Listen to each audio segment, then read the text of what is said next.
eu insisti muitas vezes com vocês, ele não é um encontro de literatura.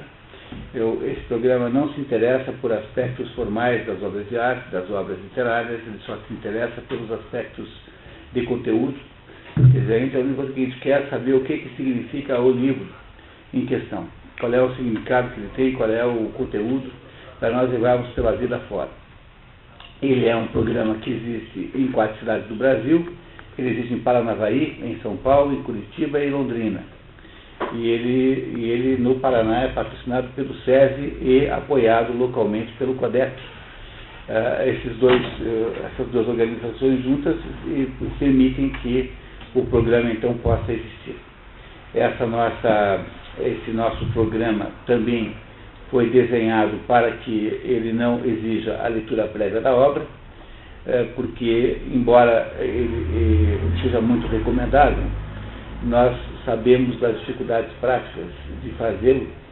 Então, vocês viram, né, o livro tem 800 páginas, alguma coisa como isso, e então é muito improvável que uma pessoa com uma vida normal, que vocês têm, possa fazer esse esforço de leitura devidamente, né? Mas, claro que para aqueles que desejam empreender tal esforço, o CODEP tem feito aí uma parceria com uma livraria e tem, de modo geral, ofertado aqui na portaria, aqui na entrada, ofertado os livros, não só os livros do livro do dia, como aqueles que virão em seguida. E esse programa, ele então, embora não exija a leitura antecipada do livro, recomenda fortemente. E se você não leu o livro ainda, é muito importante que você tente lê-lo depois, se você puder, claro. E nesse caso aqui, o nosso resumo ficou imenso, né? E foi justamente o fracasso em resumir esse livro que acabou gerando uma mudança de política. Então hoje, desse livro para frente, nenhum livro ele ultrapassou 14 páginas de resumo. Porque, de fato, não dá para ler 41 páginas aqui. Não dá porque o nosso ritmo aqui de explicação vai impedindo. Então o que nós vamos fazer é uma espécie de adaptação para que a gente consiga ler uma boa parte muito bem lida.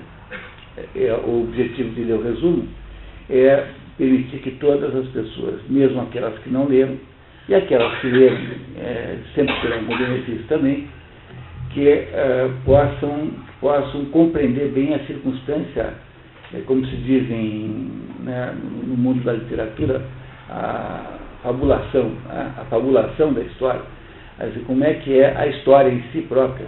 Não é? E aí, então, antes de mais nada, antes de poder explicar o que esse livro significa, que é o que interessa, que só acontece na terceira parte do nosso trabalho, nós vamos começar com uma pequena introdução biográfica. Nós não iremos ler essa introdução aí inteira, porque não precisamos economizar tempo hoje, mas eu vou falar algumas coisas sobre Dostoiévski fundamentais e importantíssimas. E aí na segunda parte, que é sempre interrompida por um café, que acontece sempre pontualmente aí às 8h30, nós vamos ler um resumo da obra e no final a gente debate aqui um pouquinho para chegar a alguma conclusão sobre o sentido da obra, sobre o que é que ela significa, afinal de contas. Dostoiévski é um dos maiores escritores da humanidade, seguramente ele fica entre os 10 maiores, isso sem nenhuma dúvida, e ele é o maior escritor russo de todos os tempos. A literatura russa é uma literatura muito estranha, porque toda a literatura russa praticamente se concentra no século XIX. Porque a Rússia, preciso entender isso, né? A Rússia é um país muito grande. Hoje, por exemplo, a Rússia, o tamanho que está hoje, é 2 vezes maior que o Brasil. É um país ocidental, europeu, mas que tem uma costa muito grande no Pacífico. Não é? E ele é um país gigantesco. A Rússia nunca soube, de fato, se era um país europeu ou se era um país asiático. Passou a vida com essa dúvida existencial. Será que nós somos europeus ou somos asiáticos? E é só no século XIX que a Rússia se europeiza de vez. Sobretudo por causa de 2 governantes, Pedro Grande e Catarina Grande. Esses 2 aí queriam que a Rússia fosse um país ocidental. Tanto é que a Catarina Grande promoveu uma enorme imigração alemã para a Rússia. Imigração essa que faz com que em todos os romances do Dostoiévski você encontre personagens com nomes alemães. Então há uma grande população de alemães na Rússia. Alguns desses aí depois acabaram aqui no Brasil, no Paraná. Vocês sabiam que são esses alemães aí, de Wittmarsum, por exemplo, é uma gente que veio para o Brasil depois de ter morado muito tempo na Rússia. E a Rússia, então, no século XIX, se ocidentaliza, e aí é uma sequência de gênios literários, mais ou menos na sequência de nascimento, que é Pushkin, né, todos no século XIX. Pushkin, depois de Pushkin tem Gogol, Nikolai Gogol, depois tem Turgenev, depois vem Tolstói, Lev Tolstói, depois vem Dostoiévski, depois Tchekhov. Imagine, todos esses aí são escritores do século XIX. Quando eu escolhi os 100 livros para lastrear esse projeto das expedições pelo mundo da cultura, eu coloquei na lista dos 100 livros 5 livros do Dostoiévski. Crime e Castigo, que já foi aqui, Os Irmãos Karamazov, que também já foi aqui, Os Demônios, que é feito hoje, coloquei O Idiota, que vamos imaginar programar para o ano que vem, né, e o Notas de Subsolo, imaginando programar esse para outra, né, então para 2010, que é em princípio o ano em que o programa vai até 2010, mais ou menos. Tá? Então o Dostoiévski só perde para o Shakespeare. Shakespeare é o autor com a maior quantidade de livros, entre os 100 maiores. Depois do Shakespeare está o Dostoiévski. Daí você tem uma ideia da importância relativa desse homem, né?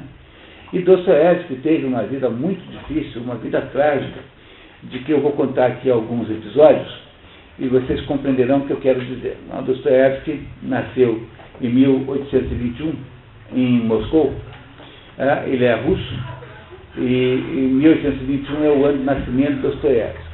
E ele nasce em 21, e o pai dele, que era um médico, a mãe morre quando ele era adolescente, e o pai de Dostoiévski comprou 2 propriedades agrícolas. Nessa época em que isso aconteceu, a Rússia vivia sob o regime de servidão. E o que é o regime de servidão? O regime de servidão é um regime que não é exatamente igual à escravidão, mas é meio parecido, né? Porque o regime de servidão é assim, o servo do sexo masculino, ele pertence à propriedade agrícola. Então, quando você vende a terra, vende junto o servo. Vende com porteira fechada, vai o servo junto. Sempre vai o servo junto. Tanto é que tem um livro chamado Almas Mortas, do Gogol. O que são as almas mortas? As almas mortas são o seguinte: havia nessa época aí um imposto sobre os servos, que eram cobrados pelo czar. Mas esse imposto dependia de um censo, que era feito de vez em quando. Então faziam lá um censo de vez em quando e que somavam todos os servos do sexo masculino, e sobre estas almas, o nome dos servos era almas, sobre essas almas, então, o governo cobrava o imposto. E a história das almas mortas, do Gogol, é uma história muito divertida, porque é a história de um sujeito chamado Tchitchikov, que vai de fazenda em fazenda comprando as almas que morreram, os servos que morreram. Porque enquanto não houvesse o novo censo, continuava a pagar imposto. Quer dizer, é como se aquela pessoa ainda existisse. E ele comprava aqueles servos que morreram para dar de garantia no empréstimo no banco. Mais ou menos essa que era a ideia do Tchitchikov. Por isso que eram almas mortas. Mas o pai do Dostoiévski, que era um alcoólatra grave, e era um sujeito completamente descontrolado, e ele era tirânico e muito violento, e ele, como os donos das fazendas tinham praticamente um direito de vida e morte, na prática tinham, não é que fosse legítimo isso, mas na prática mandavam como queriam os seus servos. Então, o pai de Dostoiévski acabou sendo assassinado pelos servos, não só assassinado, como também mutilado sexualmente. O pai de Dostoiévski foi emboscado e foi morto e mutilado sexualmente. Por causa desse fato, como Dostoiévski era epilético, o Dr. Freud se interessou imensamente por Dostoiévski e inventou a teoria de que o Dostoiévski é um exemplo claro do tal do complexo de Édipo. porque como ele deveria ter, como qualquer pessoa normal, desejado a morte do pai por ciúme sexual, na hora em que o pai de fato é morto e mutilado sexualmente, né, o que reforça a perversidade do desejo, ele teria ficado epilético pela culpa. Essa é uma interpretação completamente fantasiosa, porque afinal Dostoiévski é epilético desde os 6, 7 anos de idade, e ele só soube que o pai tinha sido morto daquele jeito muitos anos mais tarde do fato acontecido. Então, embora esse fato tenha acontecido, Dostoiévski é, ao lado do Édipo Rei, quer dizer, ao lado de Sófocles, os dois autores que o Dr. Freud reputa serem melhores para explicar o complexo de Édipo. Mas aconteceu esse fato, o pai de Dostoiévski é morto, e ele, antes disso, né, antes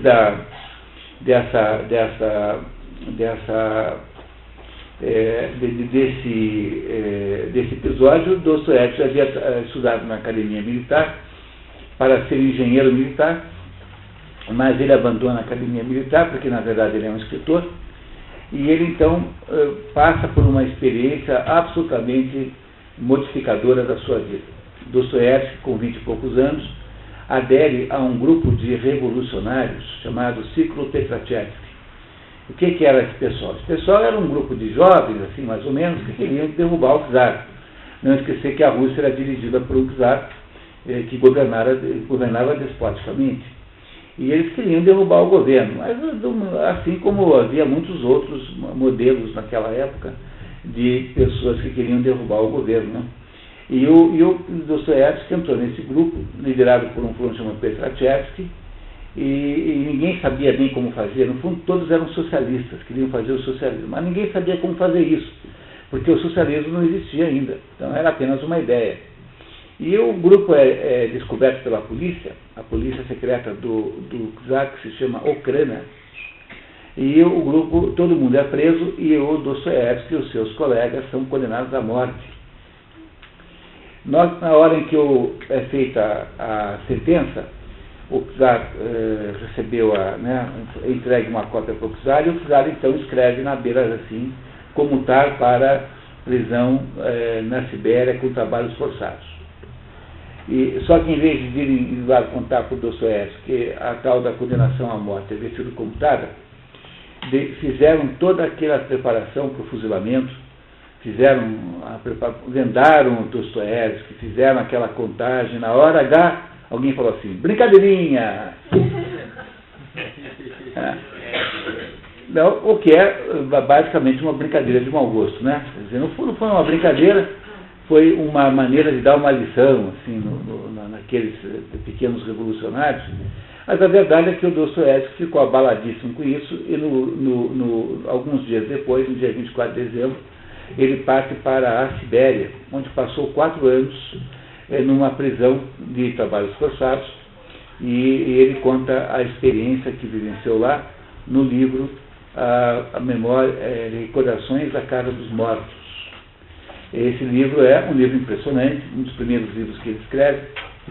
Ele sai da Sibéria, tem que servir o exército como soldado raso durante mais um tempo, como complementação da pena, e daí quando ele volta para Moscou, ele é um sujeito completamente modificado, porque esses anos todos aí de sofrimento enorme pelo qual ele passou, foram mais ou menos moldaram a existência de Dostoiévski. Ele queria ser um intelectual, tinha um irmão mais velho chamado Mikhail, e essa dupla então começaram a fazer a publicação de revistas literárias, e Dostoiévski então começa a escrever os seus livros. Mas ele tem vários problemas além desse.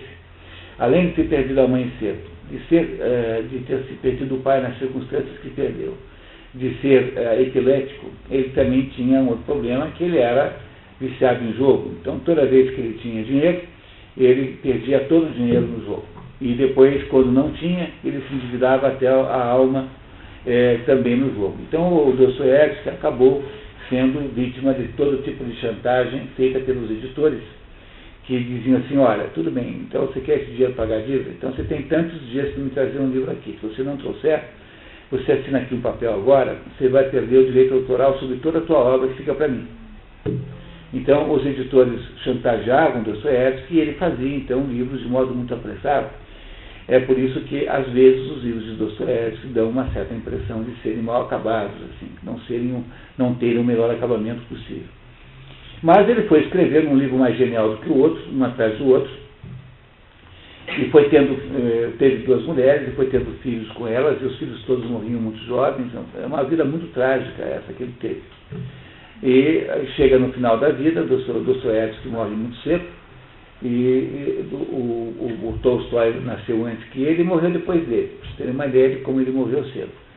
E em 1881, portanto, com 60 anos de idade, apenas 60 anos, Dostoiévski morre, tendo tido uma vida extremamente ruim, uma vida extremamente desfavorável. E o enterro de Dostoiévski foi um dos enterros mais monumentais que se viu em Moscou. Ele havia, nesse momento, já era considerado um grande russo, assim, alguém que tinha muita importância.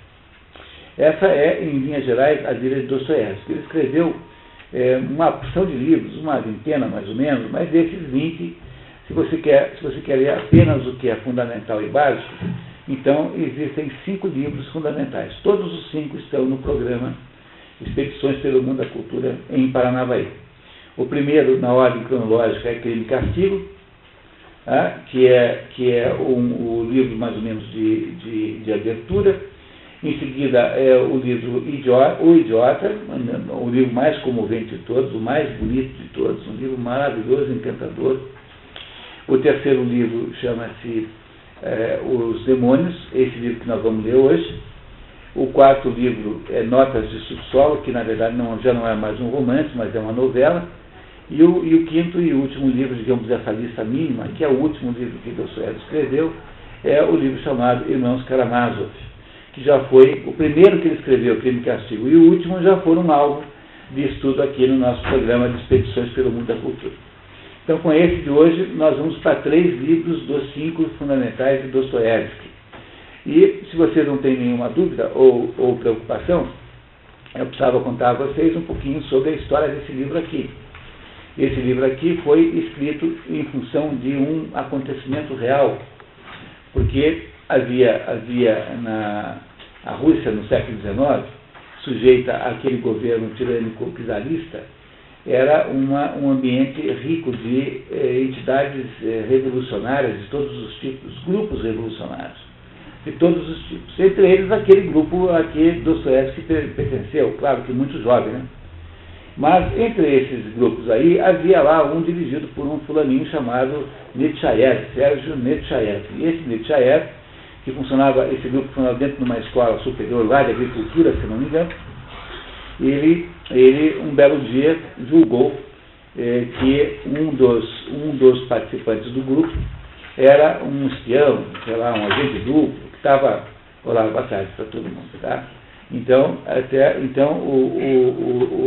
aí o Nechayev e os seus coleguinhas julgaram que o tal do fulano lá, não lembro mais o nome, está escrito aí no papel que vocês receberam, era um agente duplo, e resolveram matá-lo, assassinaram de fato o fulano, porque eles tinham planejado uma insurreição na Rússia, coisa de gente delirante, né? Meia dúzia de gatos pingados, um exército brancaleone desse, vai lá e imagina uma insurreição na Rússia inteira, e julgaram que o tal do membro lá do grupo tinha traído o resto. Então foram lá e mataram esse menino. E houve depois um julgamento, e esse julgamento então gerou, Dostoiévski acompanhou todo o julgamento, e essa história é uma das histórias centrais do livro Os Demônios que nós vamos ler hoje. Só para registro histórico, o mesmo acontecimento houve aqui no Brasil, quando, na década de 30, quando houve a ditadura de Getúlio Vargas, havia um sujeito chamado Luiz Carlos Prestes, que era um comunista, que também era líder de um grupinho, uma célula revolucionária no Rio de Janeiro. E entre os revolucionários do grupo tinha o Miranda. Miranda é, obviamente, um cognome, né? Um nome falso, né? Então havia lá o Miranda, que era um desses revolucionários. O Miranda tinha uma namorada, chamada Elza Fernandes, uma mocinha assim de 17 anos. 16 anos, 17 anos. E um belo dia, é todo mundo preso pela polícia do Getúlio Vargas. Passa-se alguns dias lá, soltam todo mundo, e aí o grupo revolucionário começa a perceber que o único que não foi preso foi o Miranda, não tinha sido preso. E aí começam a criar a ideia de que havia um espião no grupo, e esse espião era a Elza Fernandes. Então, estou contando para vocês a história brasileira, real, concreta, aconteceu na década de 30 do século passado. E aí montam um tribunalzinho revolucionário e decidem, Luiz Carlos Prestes e companheiros, decidem que a Elza Fernandes está condenada à morte. E aí, então, decidem matar a moça, mas ninguém tinha coragem de matar a moça. Quem é que ia matar a moça? Quem é que ia botar o chocalho no pescoço do gato? Sabe essa história, né? Que os ratos estavam chateadíssimos com o gato, porque o gato ia comendo, de vez em quando comia o rato, né? Então os ratos fizeram uma assembleia, e aí decidiram, depois de muita deliberação, que a solução boa para parar com o negócio do gato era alguém ir lá e pendurar um chocalho no guizo, no pescoço do gato, porque quando todo mundo ouvisse aquele blém, todos os ratos, rataradas, todos assim andavam e, né, escapava do gato. Daí a conclusão é a seguinte: a solução é ótima, né, mas só falta saber quem é que vai lá pendurar o chocalho no cabelo, no pescoço do gato. Só tem esse problema, né? A solução é boa, né, mas quem é que vai lá pendurar o chocalho, né? Então resolveram matar a moça. E aí, como ninguém matava a moça, que ninguém tinha coragem de fazer uma barbaridade dessa, o Luiz Carlos Prestes manda uma carta para todo mundo, aquelas cartas com tom de partidão, né? Assim, vocês são revolucionários ou não são? Eu achei que vocês queriam fazer a série, mas vocês são uns frouxos. Aí reuniram 3 lá, foram lá e mataram, estrangularam a moça. Vocês compreendem o grau o Brasil chegou num grau de inconsciência tão alto, que a gente é capaz de achar que um monstro como esse, João Luiz Carlos Prestes, possa ser herói nacional, merecer homenagens quando morre. É um canalha, um desgraçado, entendeu? É um sujeito baixo, vil, é só o que é o Luiz Carlos Prestes.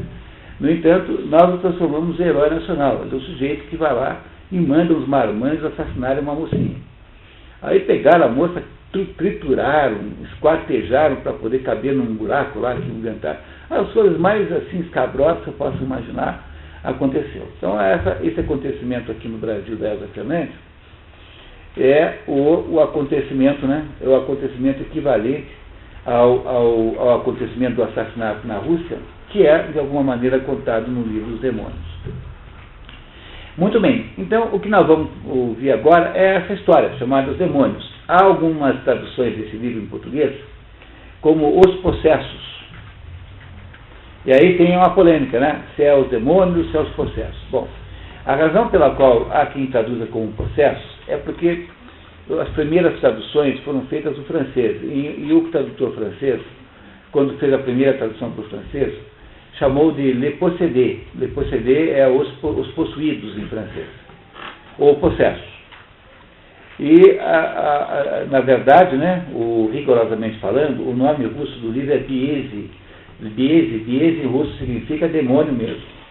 Então, por causa da tradução francesa, que foi a base da tradução brasileira durante muito tempo, há quem traduz errado até hoje. Traduza por Os Possessos, quando na verdade o nome correto é Os Demônios. Então esse livro que está aqui à venda, aqui na entrada, é Os Demônios, é traduzido direto do russo, e é esse livro que está ali que foi usado como base nessa nossa tradução, nesse nosso resumo aqui. Muito bem. Para que a gente possa compreender um livro russo, há algumas recomendações técnicas que eu queria dar agora nesse momento. Em primeiro lugar, nós não vamos ler todo o resumo. O resumo tem 41 páginas e ficou um resumo muito grande. Então vamos fazer um resumo do resumo. Por mais paradoxal que isso possa parecer, vai ser do jeito, né? Então faremos alguma economia, acabaremos entendendo a história. Mas esse livro aí, esse é um livro de 41 páginas, no original de 800 e poucas páginas, que é como todo o livro do Dostoiévski, do romance do Dostoiévski, ele mistura diversas situações simultâneas. Quer dizer, até os críticos literários chamam isso de polifonia, porque é como se fosse várias vozes cantando ao mesmo tempo. Então aparece às vezes um pouco complexo, porque há muitas histórias paralelas acontecendo. Mas para poder resolver esse problema é que eu estou aqui. Porque a minha obrigação aqui, a minha missão, é tornar o livro claro para vocês. Mesmo para quem nunca leu a história, entender o livro com clareza. Contanto que vocês tenham aí, né, aí o descortinamento de perguntar quando não entendem. Que eu tenho toda a boa vontade de explicar quantas vezes forem necessárias. Acho que não há nenhuma maneira de não entender. Tá? É proibido não entender. O segundo problema é que os russos têm 3 nomes sempre. Todo russo tem 3 nomes e só 3. O primeiro nome é o nome próprio da pessoa, digamos assim, né? O segundo nome é o patronímico. O patronímico é o nome que indica de quem você é filho. Então, é o nome que faz, né, a indicação do nome do seu pai no seu nome. É isso, por exemplo, Kleber, qual é o nome do seu pai? Ivan. Então, o Kleber é Kleber Ivanovich. O nome do Kleber é Kleber Ivanovich. Qual é o sobrenome? Então, é o Kleber Ivanovich Diotov. Está vendo? Está aqui já batizado o Kleber em russo. Tá? Não tem dúvida nenhuma, né? Vocês compreenderam, ficou facinho, né? Não é isso?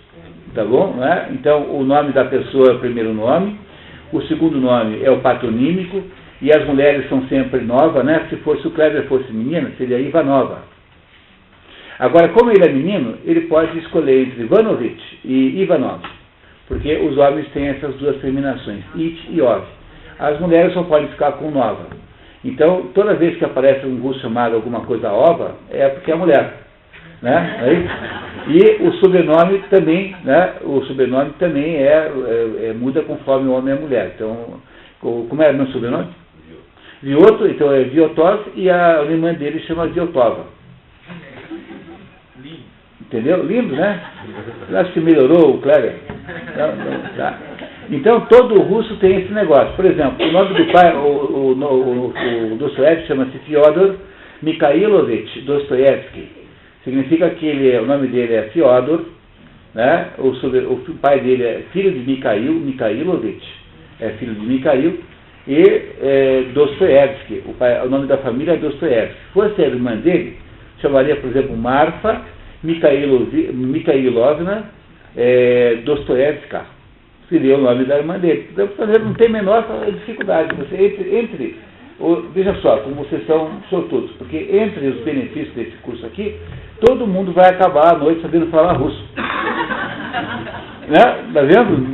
Não deixa de ser uma vantagem enorme, né? Se você for pensar bem, né? Quantos cursos, né, têm esse efeito secundário assim? Então, mas o problema dos russos não é terem 3 nomes, o problema é que eles têm meia dúzia de apelidos cada um.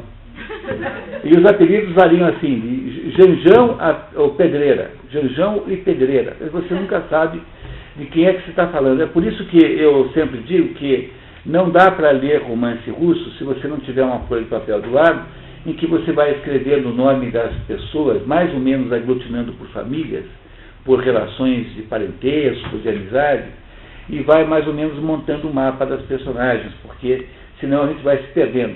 Porque o livro tem 800 páginas. Lá pela página 150, você não tem mais ideia de com quem você está falando. Já ficou completamente distorcida o quadro humano do negócio. Bom, então se vocês concordarem comigo em não ter restrições a perguntas, então eu queria começar a nossa leitura. Eu vou pedir então a ajuda preciosa da Inês, que é a leitura oficial aqui do nosso programa. Né? A Inês vai nos ajudar aqui a ler.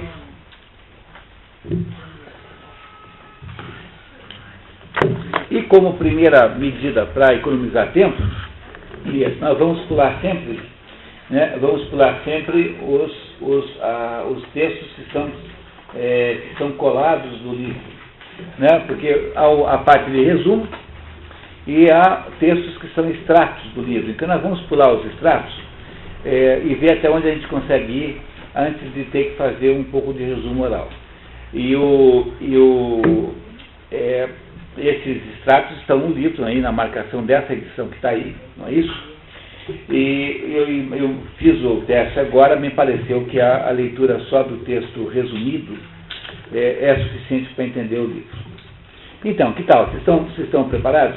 Há uma única epígrafe que nós vamos ler logo de cara, de Lucas, Evangelho de São Lucas, que é a epígrafe que Dostoiévski colocou no seu livro. Ela vai ficar importante no final, tá? Então diz assim a epígrafe, tá? Muito bem, vamos lá. Ora, andava ali, passando no monte, uma grande manada de porcos. Rogaram-lhe que lhes permitisse entrar naqueles porcos. Quem rogaram? Os demônios. E Jesus o permitiu.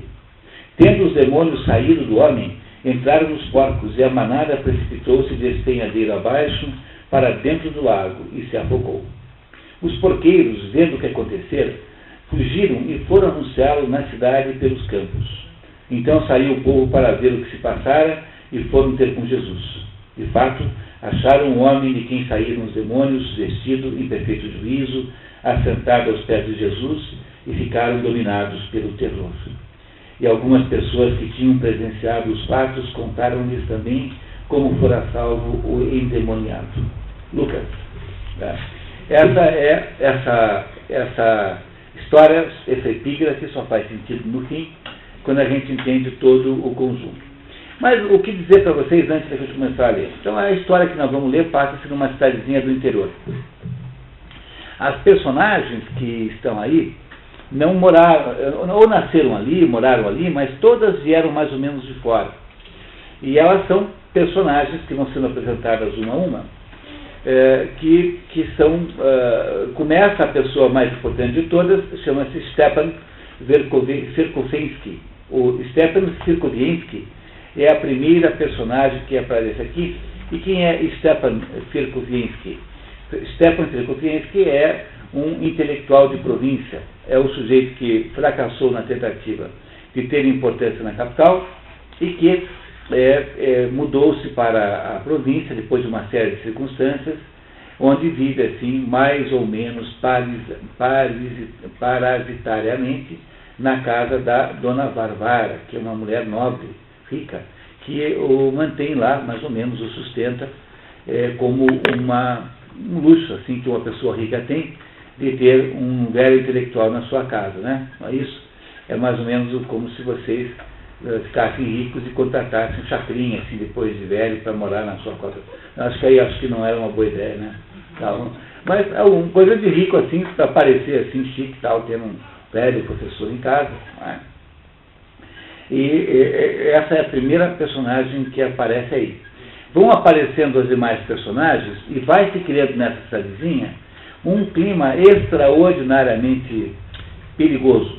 Vai havendo aqui um crescendo, mais ou menos, vai havendo um aumento da tensão da história, a história vai ficando cada vez mais tensa, até que no final todos os acontecimentos se precipitam. E aí então Dostoiévski acaba a história nos contando sobre o destino de todas as personagens. É isso que nós vamos ler agora.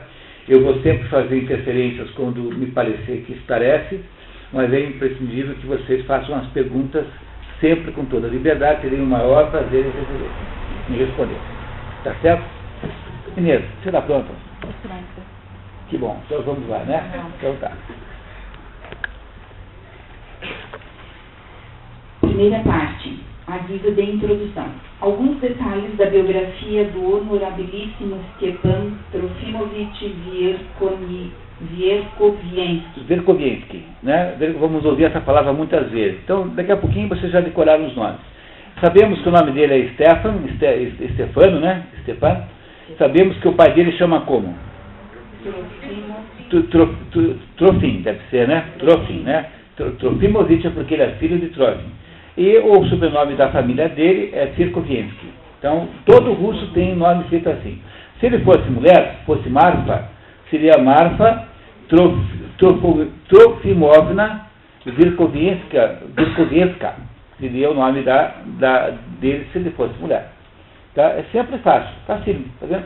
No final aqui no final do nosso, aqui a lição final, o Leandro vai recolher depois, vai dar uma força, não vai escrever o seu nome em russo, que é, né, a prova final aqui do nosso evento de hoje. Tá bom? Vamos treinar todo mundo, né? Coisa mais fácil do mundo, né? Muito bem. O narrador Anton Plavriensky.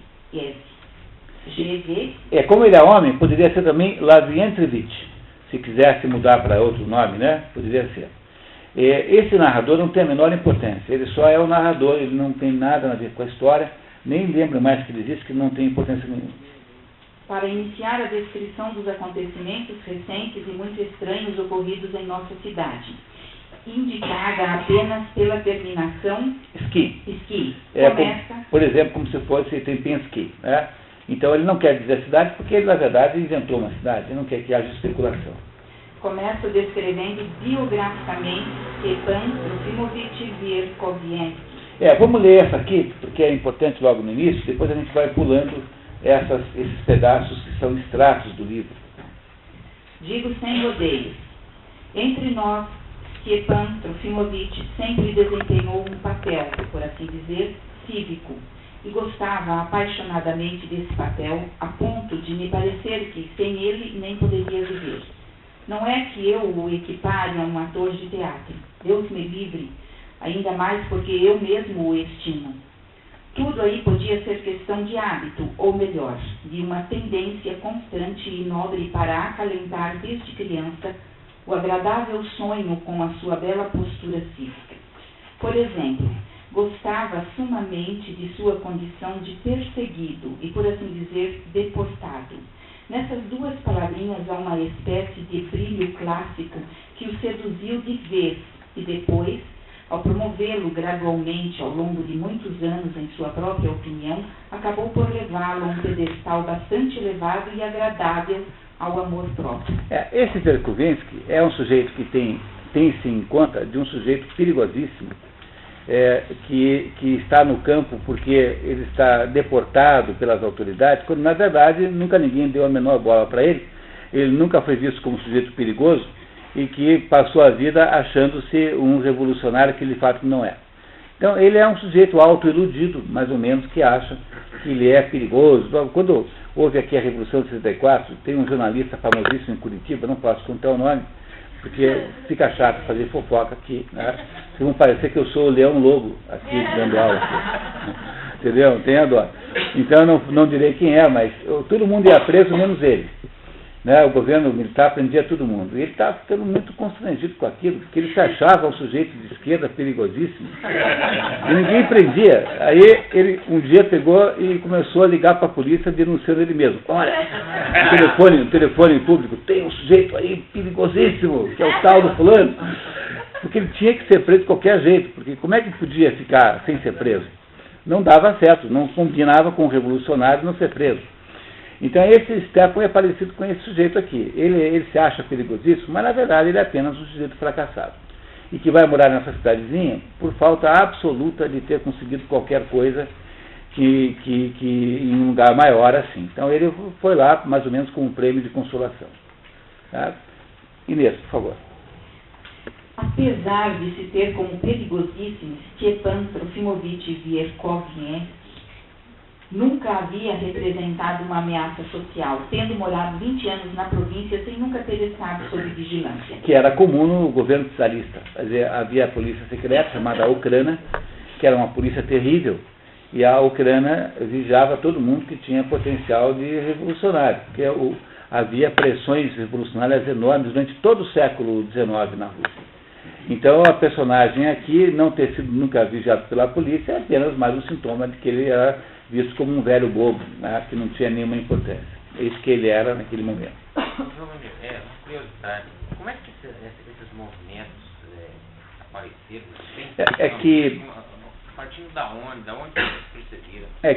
É assim, quer dizer, o processo é anterior, no século XVIII, o processo começa mais ou menos com o Iluminismo, né, que é um movimento do século XVIII, né, o Iluminismo do século XVIII. Quando chega no século XX, então há uma pressão para haver a destruição do regime monárquico, o regime capitalista que houvesse. Então havia a utopia do socialismo, mas ninguém sabia o que é socialismo. Ninguém tinha ideia do que era isso. Então começam a aparecer teóricos, gente que inventa, não, o socialismo é o seguinte, é transformar tudo em cooperativa, isso que é socialismo. Daí aparece outro, não, socialismo é quando a gente estatiza todas as empresas. O outro, não, socialismo é quando a gente derruba o governo e faz o governo militar. Então, governo popular, né? Havia todo tipo de ideias sobre o que seria o socialismo. E essas ideias eram lideradas por determinados intelectuais, Fourier, Owen, enfim, havia todo tipo. Havia gente que achava que tinha que matar todos os reis, todos os nobres, havia todo tipo de maluco. E estas tendências, digamos assim, elas formavam adeptos. Esses adeptos, então, se organizavam secretamente, porque o czar não podia saber. Então, o que havia foi um movimento na Rússia no século XIX de grande inquietação política, tanto é que no mesmo ano que o Dostoiévski morre, o Alexandre II é morto, depois de várias tentativas de assassinato, o czar. Não é? Aí, quando chega no início do século XX, finalmente, aqueles movimentos socialistas tomam o poder de verdade e estabelecem o socialismo, o comunismo na Rússia. Então, essa deflagração digamos, de rebeliões não é apenas russa, mas ela é europeia de modo geral, e faz parte das consequências do iluminismo, que faz a primeira experiência com a Revolução Francesa e que aí passa no resto do século XVIII, do século XIX, perdão, no 18, perdão, 1800, né? No 19, né? 1800, etc., faz então estas experimentações de todos os tipos de abordagem socialista. É isso que aconteceu na Rússia como em nenhum outro lugar. Havia todo um mundo subterrâneo de conspiração socialista dos diversos tipos contra o czar. E aí esse homem aqui gostaria de ter sido um líder desse negócio aqui, né? O Verkovensky, né? O Verkovensky velho, vamos chamá-lo assim, até para facilitar a leitura de agora em diante. Mas vocês verão que vai aparecer mais dados sobre isso. Sua atividade intelectual se resumirá de professor universitário interiorano e conferencista de temas secundários. Sua carreira acadêmica fora interrompida por circunstâncias desconhecidas, embora na mesma época tivesse sido descoberta em Pittsburgh uma sociedade imensa, contranatural e antiestatal formada por uns 30 homens, com a intenção de traduzir o próprio Fourier. Fourier é um desses teóricos socialistas. Já pode dar a nota, por favor, Inês. Nota do resumidor. Menção à sociedade Pietraszewski entre 1846 e 1848, de que Dostoiévski havia sido membro na juventude e por isso condenado à morte, pena depois comutada para trabalhos forçados na Sibéria. Quer dizer, aqui é uma menção ao próprio ciclo Pietraszewski que Dostoiévski faz para ele mesmo, né? Então, será que o Verkovensky teria sido desse grupo revolucionário aí também? Né? Não é isso, tá? Bom, essa é apenas uma pergunta que o dos faz, apenas para nos provocar, né? Vamos continuar. Quando Stepan achava estar com a carreira arruinada, recebeu um convite de Varvara Petrovna Stravogna, uma generala, para que assumisse a educação de seu único filho, Nikolai Stavrovich. E aí apareceu agora a segunda personagem importante. Generala significa que ela era casada com um general, não que ela fosse general de fato. Né? Então, no sistema russo, a mulher sempre tem o mesmo título do marido, mas sem ter, obviamente, atuação real, né? E ela chama-se Varvara, né? Varvara é Bárbara, nós chamaríamos o nome de Varvara é Bárbara em português. Pietrovna, como é o nome do pai dela? Pedro, né? Piotr em russo, P-O-T-R, Piotr. Stravogna, porque ela é mulher. Então, o filho dela chama-se Nikolai Vsevolovich, quer dizer, o pai dele chama-se Vsevov, qualquer coisa assim, Stravogin, né? Que sem o A, porque é homem, não é isso?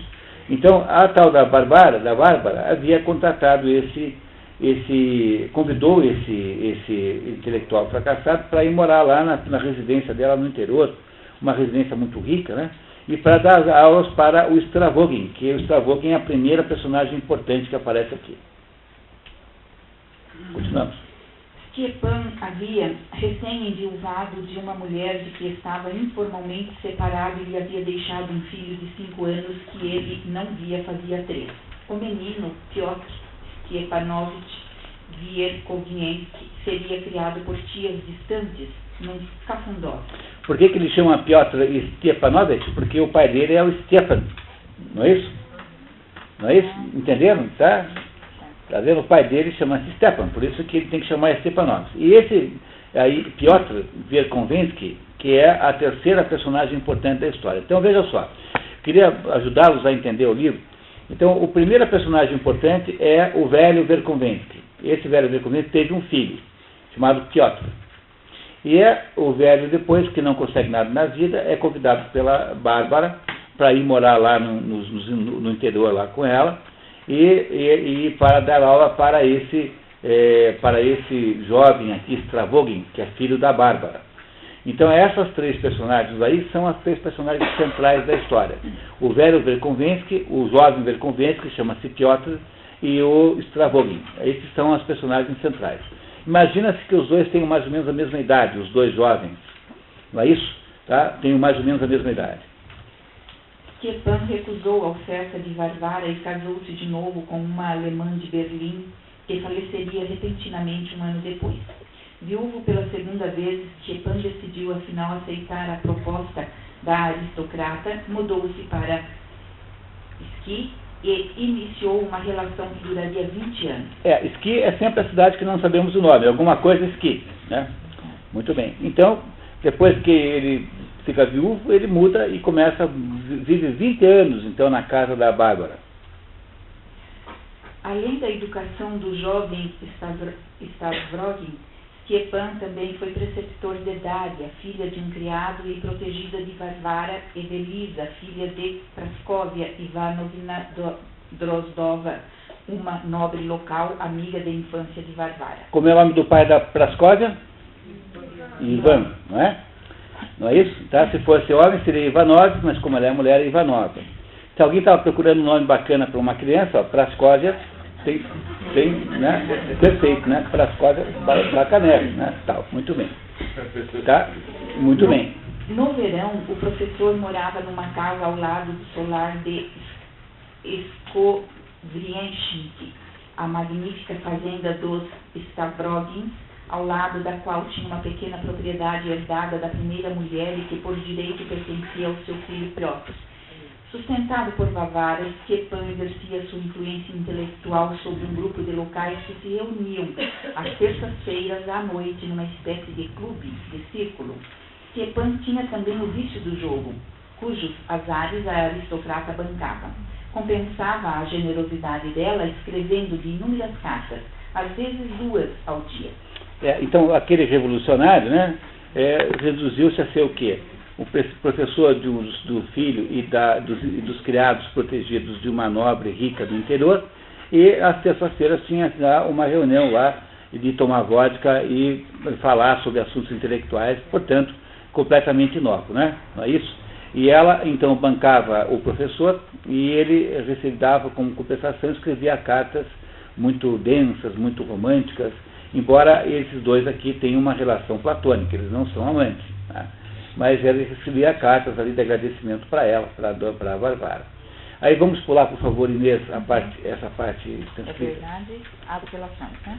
As relações. As relações entre Varvara, que desde o início vivia separada do marido e tinha fortuna própria, e Stepan variavam do amor platônico, contudo, ao ódio. Certa vez, durante a visita de um barão de Petersburgo, ao ouvir dele que estava sendo preparada a libertação dos camponeses, Stepan soltou um constrangedor urra. Depois da saída da visita, Varvara Petrovna, com um brilho nos olhos, disse-lhe: "Nunca vou esquecer essa sua atitude." Porque em 1861 o czar liberta os servos. Isso foi um desastre para a economia agrícola, porque os nobres russos estavam acostumados com aquela mão de obra escrava. Então, esse Stepan, né, Wierkowiecki, que é um revolucionário, ele estava lá na casa da Varvara, que é uma latifundiária, né, que devia ter não sei quantas mil almas, e aí chega lá um outro fulano, né, e ele então, não percebendo o ambiente que está, elogia, né, faz um elogio à libertação dos escravos, dos servos, que seria para os aristocratas um desastre completo. Quer dizer, ele vivia fazendo coisas assim, ela ficava com raiva dele, rompia relações, ficavam sem se falar um tempo. Tinha uma relação tipicamente de marido e mulher, apesar de não estarem casados.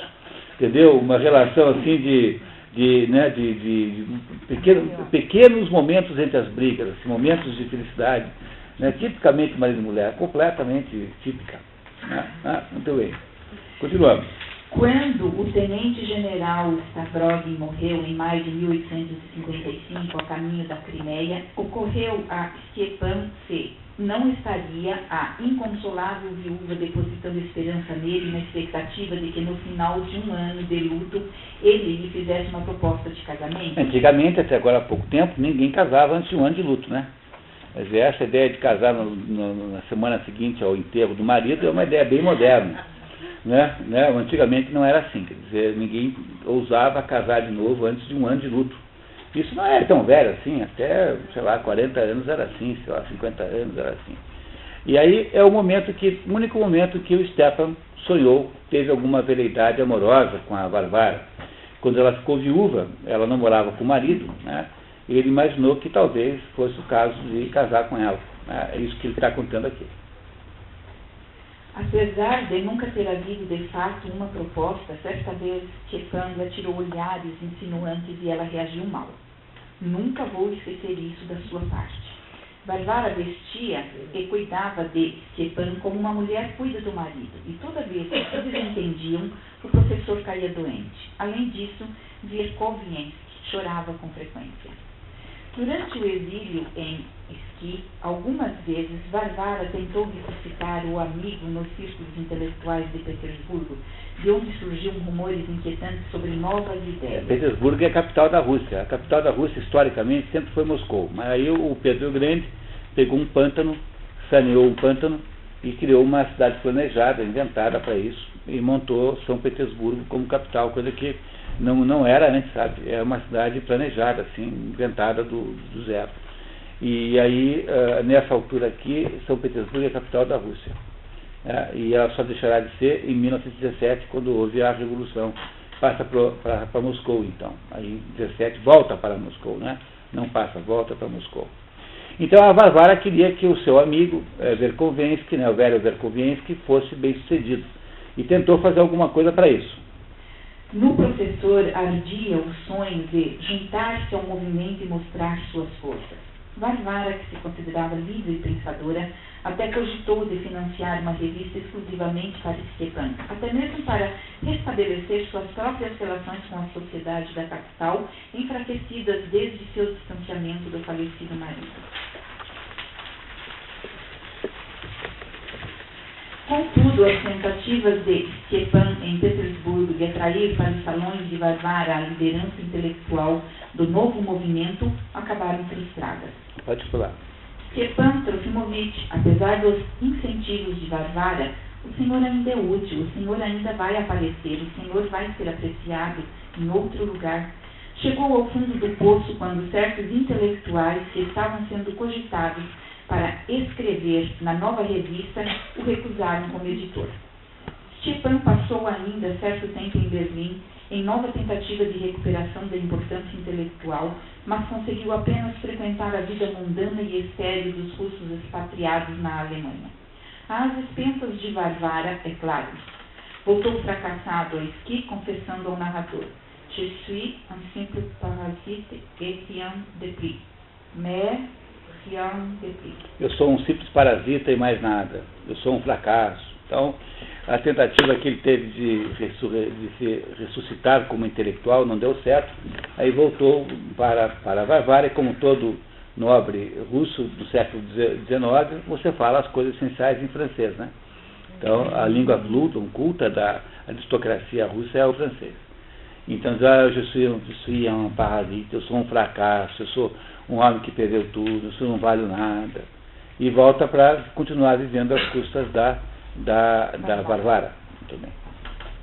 Stepan Trofimovich está agora resignado à condição de guru interiorano.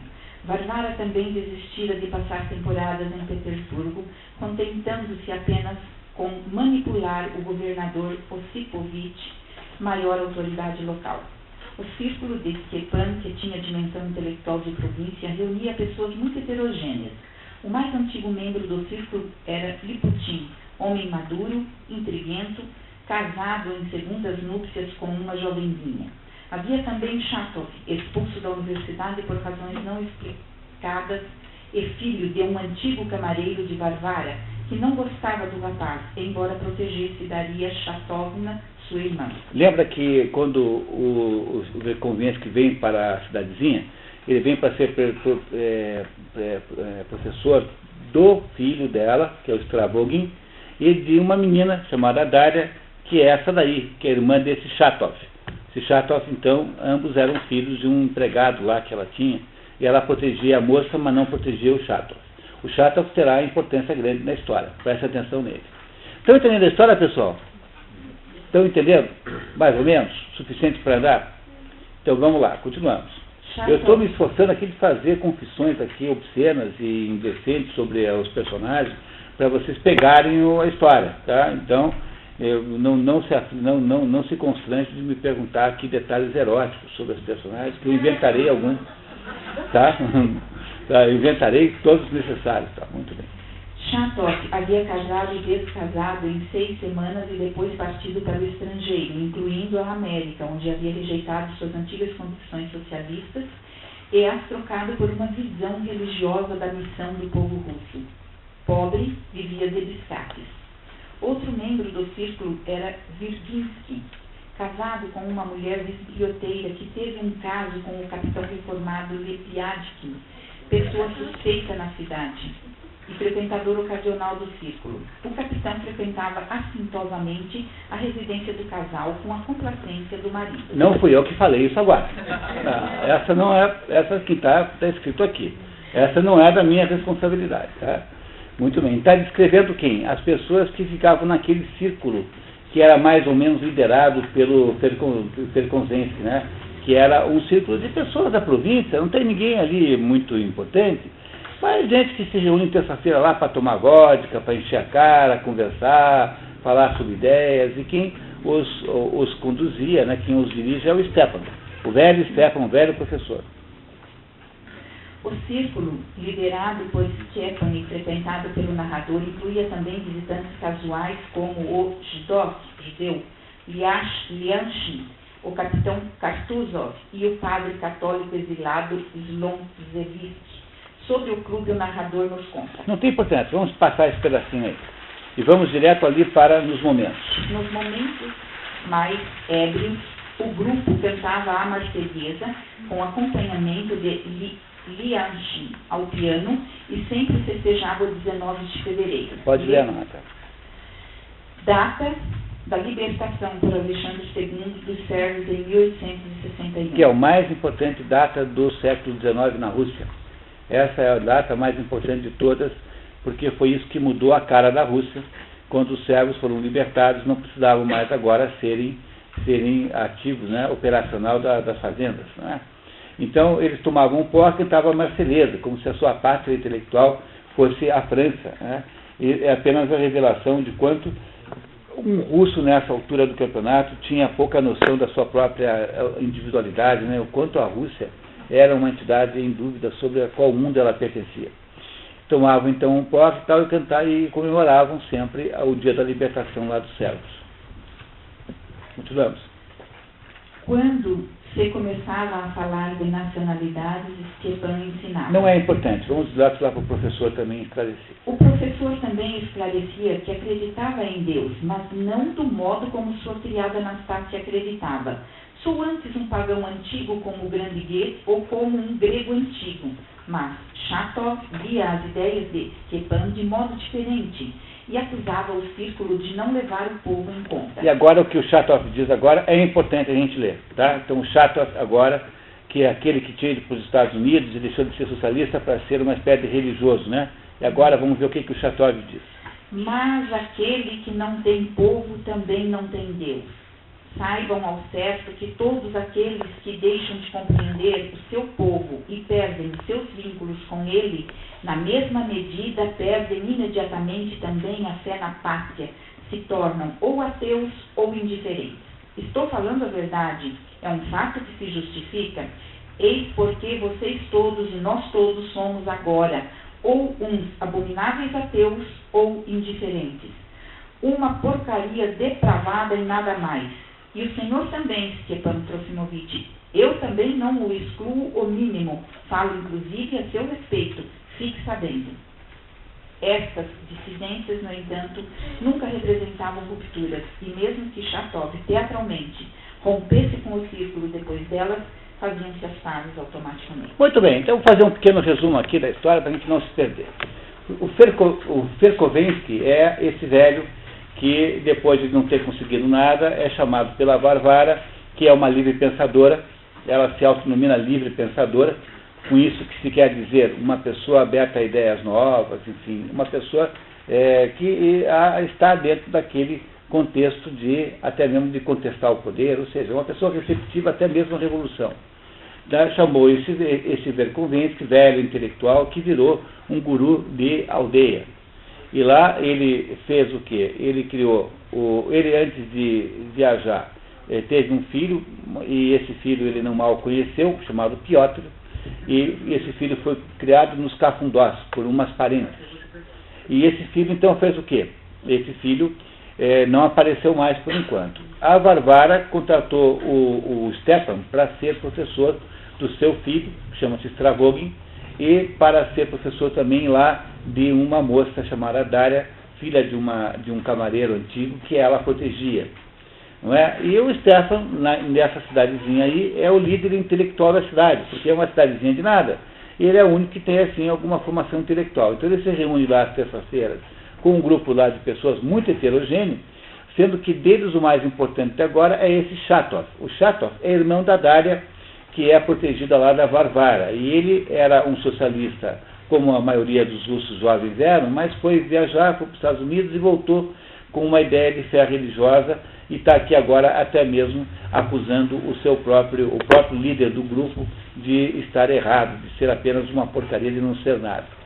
Chatov é velho ou é novo? Chatov é um jovem. Um Jovem. jovem. Eu não sei bem qual é a idade, mas o Chatov também é jovem. Está claro, pessoal? A história no atacado, estão entendendo no atacado como é que funciona? É isso, tá? Muito bem. Então agora vai entrar aqui em cogitação uma outra personagem. Vamos saber um pouquinho agora do Stravogin, que é o filho da Varvara, da Bárbara. Então entramos aqui no Príncipe Harry. Príncipe Harry é uma personagem de Shakespeare.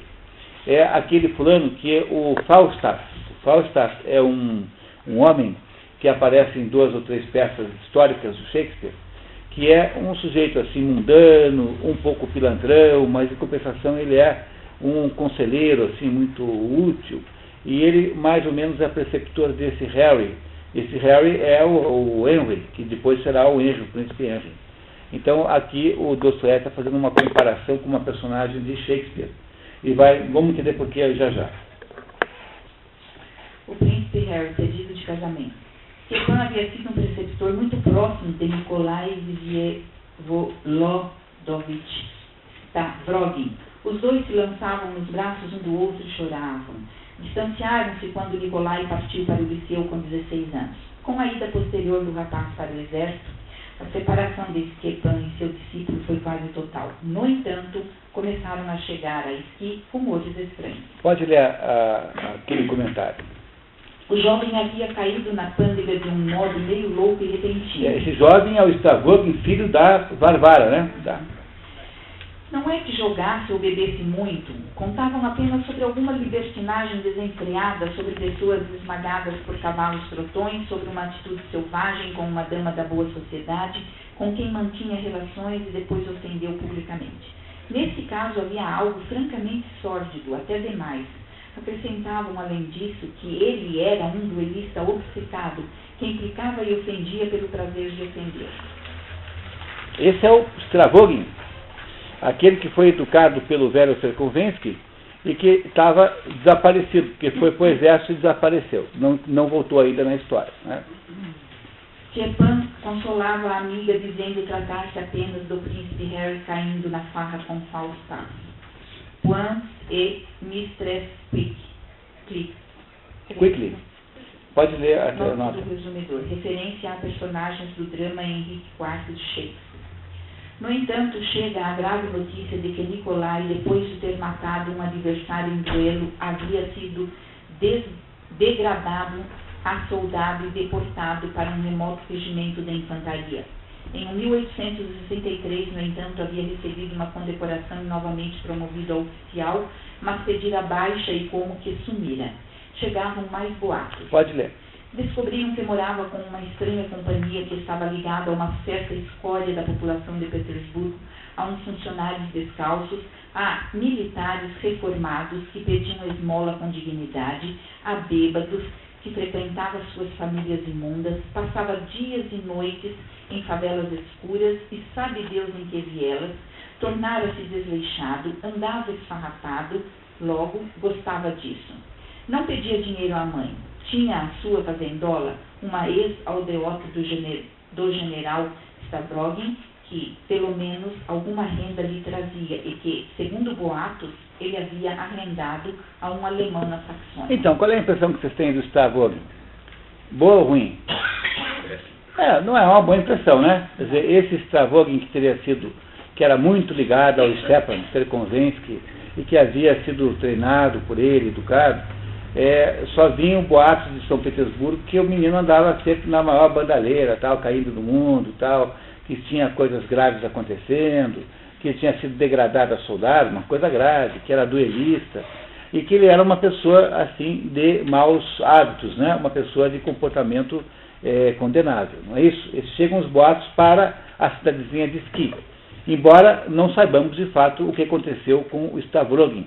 Ele logo vai aparecer aí, saberemos daqui a pouquinho. Continuamos. No entanto, quando finalmente o narrador conheceu Nicolai Stavrogin, que, atendendo aos pedidos da mãe, voltou para passar meio ano em Ski, ficou impressionado com sua distinção. Era o mais elegante gentleman de todos os que um dia eu tivera a oportunidade de ver, sumamente bem vestido, que se comportava de um modo como só poderia se comportar um cidadão acostumado às mais refinadas boas maneiras. Na cidade, todas as damas ficaram loucas por Nicolai, que parecia ter a beleza de uma pintura, mas ao mesmo tempo tinha qualquer coisa de repugnante. No entanto, alguns meses se passaram e, de repente, a fera botou as unhas de fora. Sem razão aparente, Nicolai agarrou pelo nariz o decano do círculo, Pavel Pavlovich Gaganovich. Como é o nome do pai do Pavel?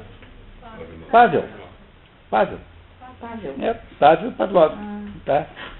Pavel. Então, se não fosse, seria Pavel, mas é Pavel Pavlov. Quer dizer, Pedro, filho de Pedro. Né? Essa é a ideia. Que discursava no clube e o arrastou uns 2 ou 3 passos pela sala. Depois, dado o espanto geral, se desculpou displicentemente. O fato gerou verdadeiro escândalo na cidade e, antes de ter sido superado, Nicolai foi convidado por Liputin para a festa de aniversário de sua mulher. O jovem Stavrogin, depois de dançar com a aniversariante, a agarrou subitamente pela cintura perante todos os convidados e a beijou na boca umas 3 vezes seguidas, deliciado. Assustada, a pobre mulher desmaiou. Melhorou a opinião que vocês têm sobre o Stavrogin? Né? O Stavrogin não parece ter um comportamento. É normal fazer isso, chegar numa festa assim, e pegar a mulher do aniversariante e meter um monte de beijo na boca da mulher na frente de todo mundo? Não é, né? Não é bom fazer isso. Foi educado pelo velho. Esse aí, foram 2 educados pelo velho. Esse e a Dária, a mocinha. Né? Não é isso? E ele, com 16 anos, foi embora, foi para o colégio, depois foi para a escola militar, depois ele ficou naquela confusão toda, voltou para a cidadezinha, onde aprontou essas misérias todas aqui, né? Esse Nicolai Stavrogin. E as coisas mais graves que ele fez foi ter puxado pelo nariz. Para um russo, é uma coisa muito ofensiva puxar alguém, ser puxado pelo nariz, assim, ao longo em público e tal. Então ele puxou lá um velho lá pelo nariz, o que é uma coisa muito inexplicável. Quer dizer, esse Stavrogin é pelo menos uma pessoa complexa, né? Porque a gente sabe que ele é elegante, que ele tem assim uma atratividade para as mulheres, apesar de ter alguma coisa de repugnante. ele é um sujeito cheio de contrastes, assim, uma pessoa, para dizer o mínimo, polêmica. Não é isso que é esse Stavrogin, filho da Varvara? Não é isso? Muito bem, continuamos.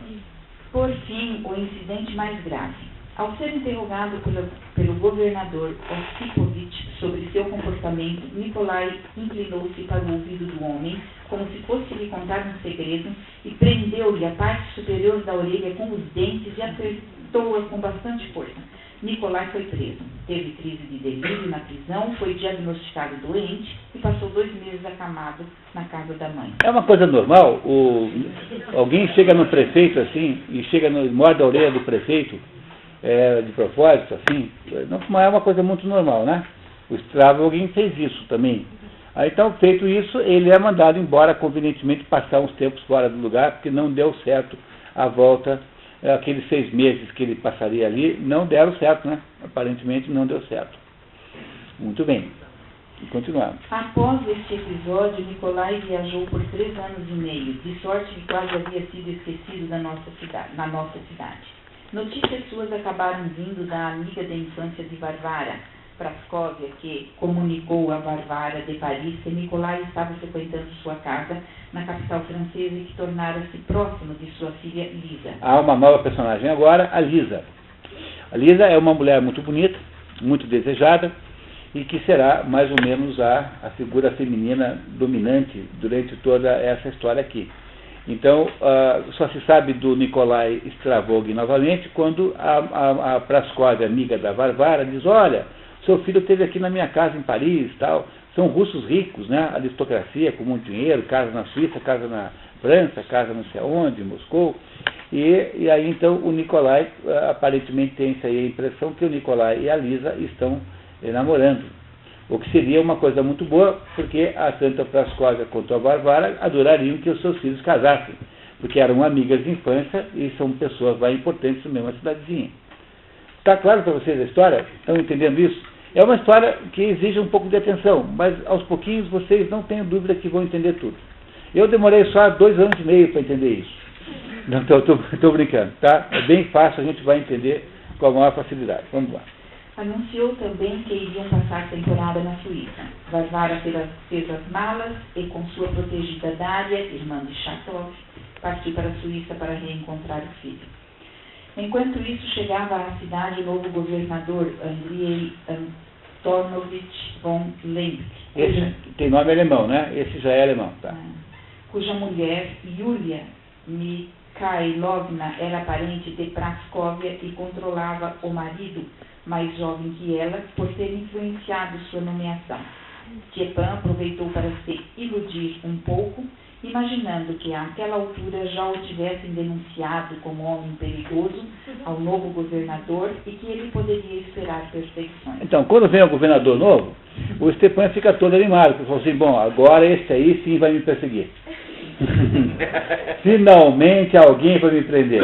Não é possível. Finalmente alguém percebeu o quanto eu sou perigoso. Né? Muito bem. Para Varvara, o acontecimento representava nova perda de poder, porque ela dominava completamente o velho Osipovich. Que era o governador velho, né? Antigo, né? Tá. Como casal, veio à cidade Karmazinov, escritor conhecido e parente de Yulia, o que obscureceu mais ainda Stepan, que depois de uns tragos confessou ao narrador: Mon cher, je suis um homem decaído.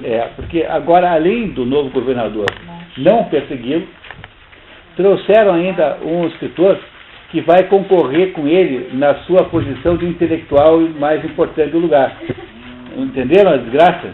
Né? Então agora ele diz assim para o narrador, né? Mon cher, meu querido, je suis un homme decaído. Eu sou um homem completamente perdido. A minha vida de fato acabou, eu estou me dando conta disso agora. Está claro tudo isso, pessoal? Muito bem, continuamos. No fim de agosto, os Drozdovs voltaram para a cidade após longa ausência. Os Drozdovs são a família da Praskovia, tá? Os Drozdovs são a Praskovia Drozdovna, né? Não é isso?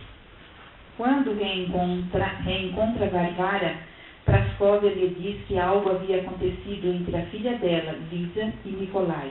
Parece que Lisa, de caráter insubordinado e zombeteiro, havia se aproximado de Piotr Stjepanovich, filho de Stjepan, que havia aparecido na Suíça para fazer ciúmes a Nikolai. Mas Nikolai, em vez de ficar enciumado, ao contrário, ficou amigo do próprio jovem como se não notasse nada, como se para ele fosse indiferente. E agora quem apareceu na história? O filho do Stepan. Esse que havia sumido completamente, porque ele mandou o menino ser criado lá por umas tias, lá nos Cafundós, diz aqui, né? Ele aparece na Suíça. E a Lisa faz um flerte com esse Piotr para tentar provocar o ciúmes do Stravogin, o Nikolai Stravogin. Mas o Nikolai Stravogin, no lugar de ficar aborrecido com isso, fica amigo do Piotr. Então agora temos uma situação incrível, porque são agora amigos, tanto o aluno quanto o filho do Stepan. O Stepan agora, que foi professor do Stravogin, que é pai biológico do Piotr, agora esses dois aí, que têm mais ou menos a mesma idade, agora são amigos, um do outro, por coincidência muito grande. Está claro isso? Tá? Muito bem, continuamos. Como explicação para o acontecimento, já que Nikolai não era o tipo de se deixar manipular por mocinhas, Varvara imaginou que o jovem Stravogin poderia estar apaixonado por sua protegida, Daria, que havia ficado com os Drozdovs na Suíça depois de sua volta para Skip. Vocês acham que a Varvara está interessada nesse romance? Entre o Stravogin, que é filho dela, e a Daria, que é filha de um criado dela? Numa Rússia de servidão, uma Rússia em que as classes sociais são muito bem delineadas, não, né? Ela não tem o menor interesse nesse romance entre o filho e a Daria, porque embora ela proteja a Daria, ela não quer que o filho dela case com o filho da empregada dela. Ela não quer de modo nenhum isso, né? E ela preferiria que ele casasse com quem? Com a Lisa, obviamente com a Lisa, né? Muito bem, continuamos. Varvara interroga a protegida. Não tens nada de especial que gostaria de me comunicar? Dasha não confidencia nada, mas, em todo o caso, como medida de segurança, Varvara resolve casá-la com Stjepan Trofimovich, prometendo-lhe compensações financeiras, além do privilégio de se tornar esposa de um homem famoso. Dasha é apelido de Daria, quer dizer, na verdade, Daria também não é o nome, já é um apelido. Então, Dasha é apelido do apelido. Então, a hora que a Varvara imagina que o filho dela possa estar de caso com essa Daria, Dasha, o que ela faz? Ela, para impedir aquele casamento, inventa um casamento entre o velho Felkonzensky, que devia ter aí já 70 anos, 60 e poucos anos, e a protegida, a Daria. Porque com isso ela faz o quê? Ela tira a possibilidade da Daria casar com o filho dela. Não é isso? Entenderam? O velho, porque o velho mora na casa dela, né, quer dizer, na propriedade, e o velho lhe deve favores, porque ela sustenta o velho. Então o que ela pensou? Eu tenho esse velho aqui solteiro, melhor, viúvo pela segunda vez, não é isso? E eu estou querendo, vendo 8h30 a gente para, né? Tá. E aí, então, e tem a Daria que ela protege, e a Daria representa agora na cabeça dela um perigo, porque ela suspeita de um romance entre a Daria e o filho dela. Como ela não quer que o filho dela case com a filha da empregada, ela vai forçar o casamento, obrigar os dois, o Stepan e a Daria, a casarem. Um homem de 70 e uma mocinha de 20, mais ou menos. Né? Mais ou menos, tá? Não é isso, tá? Muito bem. Então, vamos ver. Pode ler o extrato agora. Ouve, Daria. Não há felicidade maior do que sacrificar a si mesma. E além... ela tentando convencer a Daria de que é bom casar com o Stepan. E além do mais, me darás uma grande satisfação. E isso é o principal. Não penses que estou dizendo uma tolice. Eu compreendo o que estou dizendo. Eu sou egoísta, se tu também egoísta. Vê que não estou forçando. Tudo está na tua vontade. O que disseres será feito. Então, por que ficas aí sentada? Fala alguma coisa. Varvara, que achava Stjepan leviano, moleirão, cruel, egoísta e de hábitos baixos, comprometeu-se com Dasha a sustentar o casal sob quaisquer circunstâncias. Quando é informado por Varvara dos planos para o seu casamento, Stepan reagiu. Mas, uma boa amiga. Pela terceira vez e na minha idade, lê embaixo? Nota do resumidor, Stepan tem 53 anos. Eu estava errado, mas 53 anos naquela época é mais velho do que hoje, sabe?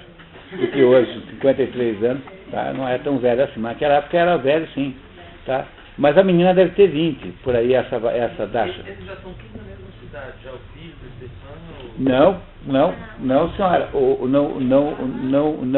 Quer dizer, é assim, o Piotr, o Stravogin está na Suíça, não é isso? Tá? Então está sumido, né? Depois daqueles escândalos todos, ficou 3 anos embora, é localizado em Paris e depois na Suíça. O Piotr apareceu na Suíça, mas não está na cidade. O Stepan mora ali, do lado da Varvara, e a Dária voltou com a mãe, com a protetora, né? Que a protetora é a Varvara, voltaram da Suíça. Então, nenhum dos dois, nem o Piotr, nem o Stravogin está na cidadezinha ainda. Mas ela está querendo resolver o problema ali para impedir que a Dária represente um perigo de sedução do filho dela. Mas se a Dária não estava junto com... Como é que ela suspeitou de alguma coisa entre...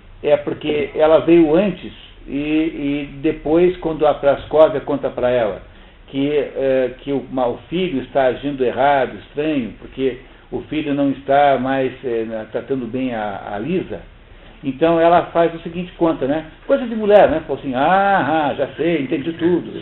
Quer dizer, depois que eu voltei da Suíça, em que ficou lá a Dária sozinha, não é isso? O meu filho se apaixonou por ela. E é por isso que ele não quer mais a filha da Praskovia, que é a Lisa. Então já matei tudo, entendeu? As mulheres sempre pensam que sabem tudo assim sobre esses assuntos. Né? Sempre acham que sempre matam todos, sempre. Ela falou, já sei tudo, entendi tudo. Stepan, vem aqui que você vai casar com a Dária agora, entendeu? Então esse é o raciocínio que faz a Varvara. Tá claro isso, né? Tá muito. Ok, continuando. Parece que ele quer perguntar algo. Alguém tinha uma pergunta? Desculpe. Todos os personagens conhecem o narrador? Não sabemos. O narrador é uma figura misteriosa e eles conhecem alguns que ele menciona conhecer, mas a gente não sabe. Então, seja como for, é um narrador do tipo onisciente. Quer dizer, esse narrador aí sabe toda a história, sabe tudo o que aconteceu, não tem mistérios para ele. Né? Se essa é a sua pergunta, né, do tipo onisciente, quer dizer, ele tem total domínio da história. E tem narrador que sabe menos que nós, leitores. Não, mas esse aí não, ele sabe tudo, né? Esse narrador. Continuamos. E com uma criança como esta, mas é uma criança... Mas você está na fã, mas é uma criança, você quer que eu case com ela? O Stefan falando para a Varvara. Mas você está na fã, é uma criança. Ela devolveu.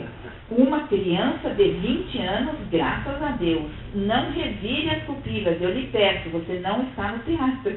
Você é muito inteligente e erudito, mas nada entende da vida. Precisa permanentemente de uma área. Você tem uma impressão boa sobre essa Varvara? Quer dizer, essa Varvara é um tipo assim, um pouco autoritário, né? Quer dizer, é uma mulher rica que, por ter dinheiro, ela mais ou menos manipula as pessoas, exigindo retribuições equivalentes aos favores que ela financeiramente presta, né? O Stepan está feliz de casar com a Dária? Não, nem um pouco, né? Muito bem. Varvara lhe prometeu vantagens financeiras e lhe deu um dia de prazo. No dia seguinte, Zierkoviensky concordou porque precisava de 8.000 rublos para dar ao filho Piotr, que vira até então apenas 2 vezes, mas cuja propriedade contígua à de Varvara ele administrava e tinha recebido ordens do filho para vender. Para compensar sua omissão paterna, Stepan imaginara fingir vender a propriedade pelo valor máximo, embora a madeira já tivesse sido cortada e a área valesse muito pouco, e para isso precisava do dinheiro do dote nupcial. Com isso ficamos sabendo que o Verkozensky velho tinha um sentimento de culpa feito ao filho. Porque ele teve um filho, e o filho, ele em seguida mandou lá para os cafundós, nunca mais viu o filho, e ficou tomando conta da propriedade. De vez em quando mandava dinheiro para o filho, cortava a madeira e mandava dinheiro. Agora, o filho mandou vender, e ele acha que uma compensação a sua omissão paterna seja vender a propriedade como se ela tivesse com as árvores todas. E com isso, ele precisaria de 8 mil rublos, né? Porque ele não conseguiria isso tudo. E aí daria 8 mil rublos para o filho, de modo que o filho ficaria compensado pela omissão paterna, entendeu? Tá? Por isso que ele aceita o negócio com a Varvara de casar com a Dária. Não é isso? Tá, muito bem. Depois de 4 anos no estrangeiro, Piotr Stepanovich anunciava sua volta em breve para a Rússia. Mais do que consideração pelo filho a respeito de quem corriam boatos de andar em conspirações, Stepan tinha medo de o filho reivindicar na justiça seus direitos. Muito bem, então não vamos daquele pedacinho, vamos direto para a próxima página. Então, quem vai aparecer agora, quem é que está de volta? O Piotr, que já está lá, mais ou menos amigo do filho da Varvara, se conheceram na Suíça. E agora o Piotr volta para casa, para a residência do pai, né? E o pai pretende então dar a ele os 8 mil rublos que ele obterá tendo sido vendido, né? Vendido sexualmente a Dária. Né? Tendo topado esse negócio, né? Mas que velho magogo, né? Pensando bem, né? Cá entre nós, né? Tal. Mas seja como for, né? Esse Verkhosensky aí agora vai casar com a irmã do Chatov. O Chatov é um dos integrantes lá, aquele que é metido a religioso, né? Do seu círculo lá de intelectual lá da cidadezinha de Ski. Vocês estão entendendo essa história? Vocês estão compreendendo os detalhes picantes dessa história? Tá? Estão seguindo aqui os detalhes eróticos dessa história? Então, muito bem. Então, estamos criando um clima erótico nessa história. Mais ou menos, né? Tá, então tá bom. Tá, continuamos. Pecados alheios. Apesar de ter concordado com os planos de casamento, Stepan estava profundamente contrariado consigo mesmo. Desabafou com o narrador. Porventura, você pode supor que eu, Stepan Trofimovich, não encontrarei em mim força moral bastante para pegar meu baú de mendigo, lançá-lo sobre os fracos ombros, sair pelo portão e fugir daqui para sempre, quando assim o exigirem a honra e o grande princípio da independência? Vocês acham que ele é capaz de cumprir essa ameaça? Não parece ser capaz, né? Então parece que o velho mesmo vai para o matrimônio forçado. Não é isso? Muito bem, vamos ver se isso acontece mesmo. Né? Tá. Durante essa conversa, apesar de Stepan ter pedido para não ser visitado, chega Liputin com um desconhecido jovem de aproximadamente 27 anos, bem vestido, esbelto, falando com voz entrecortada e cometendo erros de gramática. Era o senhor Alexei Nilitch Kirillov, engenheiro, que voltava do estrangeiro depois de 4 anos declaradamente para procurar trabalho na construção de uma ponte em Ski. Para justificar a indesejada visita, Liputin comentou, depois de descrever os méritos intelectuais de Kirillov, e o principal é que ele conhece o seu filho, o prezado Piotr Stepanovich. Kirillov conhecia também Nikolai. Pronto, e aqui tem um ponto importantíssimo nessa história. Esse Kirillov é uma das mais importantes personagens da história, junto com o Chatov, e desses que não foram citados ainda. E ele vem fazer uma ponte naquela cidadezinha, mas ele já conhece o Piotr e já conhece o Nikolai Stravogin. Quer dizer, esse Kirillov tem alguma ligação, cuja natureza nós não conhecemos, com as duas personagens centrais ali, né, que são tanto o filho quanto o aluno do velho Verkhosensky. Não é isso? Muito bem, continuamos. O velho Verkhosensky diz ao visitante não ter visto muito o filho, mas fala bem dele, relembrando que, quando ia se deitar para dormir, inclinava-se quase até o chão e fazia o sinal da cruz sobre o travesseiro para não morrer de noite. Kirillov surpreendeu-se. O senhor falava sério quando disse que ele, Piotr, fazia o sinal da cruz sobre o travesseiro? Por que será que o Kirillov se impressionou com essa informação? Porque ele conhece o Piotr, coisa que o pai não tem a menor ideia de quem é, né? Não é isso? Ele, com essa informação, nós já começamos a ficar desconfiados que esse Piotr pode não ser lá grande coisa, né? Não é isso? Então, o Piotr está vindo aí podemos já esperar do Piotr alguma barbaridade, porque, de acordo com o Kirillov, que eu conheço mesmo, é a coisa mais impensável do mundo imaginar que ele faça o sinal da cruz antes de dormir. Né? Esse Piotr. Muito bem, tá? Então, continuamos. Kirillov estava hospedado na casa do capitão Leviatkin, no prédio Philips, condomínio onde também morava Chatov. A conversa, pontuada por provocações e inconfidências do Abelhudo Liputin, girava em torno da obra intelectual de Kirillov, que acabou se ofendendo com a intromissão. Liputin tenta conversar. Pula esse pedacinho. Na despedida, Stepan comenta com Kirillov que saía contrariado com as indiscrições de Liputin. Só uma coisa me deixa embaraçado. O Senhor quer construir a nossa ponte e, ao mesmo tempo, anuncia que é a favor do princípio da destruição universal. Não vão deixar o Senhor construir a nossa ponte. O pedacinho que nós pulamos agora, o Kirillov declara que é a favor da destruição universal. Quer dizer, sabemos com isso que o Kirillov é um tipo nihilista. É alguém que tem a ideia do mundo de que as coisas não têm que existir. Que quanto destruí-las deve ser a melhor maneira sempre. E o Stepan falou assim, mas como é que o senhor quer construir a ponte se o senhor é um destruidor de coisas? Então aí, com isso, sabemos mais ou menos como é a psicologia, né, a personalidade desse Kirillov, que conhece, eu repito, conhece o Piotr e conhece o Stravogin, conhece os dois. Né? Continuamos.